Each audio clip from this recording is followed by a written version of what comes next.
been on social media all day, but there's a rumor that Tim Bradley's going to retire. What's your take on that? Tim Bradley is another one who was great for the sport of boxing. He fought everybody. He fought his ass off.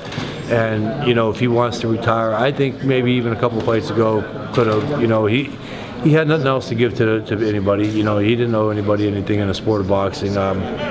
He fought who was the who, and he had a good career, a great career, and I think to walk off in the sun would be good for him, you know, before it gets hurt. Again, boxing is a sport that you can't take chances in. Anything can happen. You got long-term health, you know. Some of these guys who seem good right now may not start feeling the effects of boxing for another 20 years, and it'll be ugly. So with Tim Bradley, if he decides to walk away, you know, I'd be behind him, as I think there was a lot of other fighters that should have, you know, a little while ago. Does the fan in you kind of wish that he would have stuck around and maybe mix it up with some of these PBC welterweights? You know, no, I think Errol Spence over there, Sean Porter. No, I think we've seen not enough of Tim Bradley, but we got our fair share of Tim Bradley, and that's why I say he was great for the sport, because he gave exciting fights, and he really got it. And you know, if he fights again, obviously, as a boxing fan, I'm going to, you know, cheer, and it's probably going to be an interesting fight.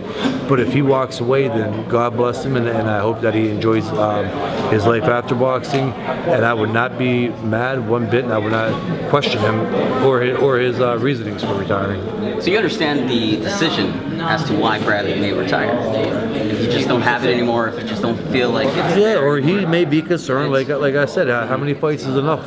Right, you know, I mean, how many fights what is it worth to make the money and have all the accomplishments when you can't enjoy them in 20 years from now? That's true. You know what I mean? That's why I tell people, you know, what are my kids going to think of me when I can't throw the ball with them in 10, 15 years? You know, how selfish is that on me? You know, I made the money. I've won the world title belts. So my trophy case in my account is stacked. Was enough. You know what I mean? Again, you see baseball players that retire in the mid-30s, early 30s. Baseball's not boxing. Baseball is rigorous on the body because of how long the season is. It's not boxing. You know, boxing, you got training camps that are brutal. You know, 2.5 months.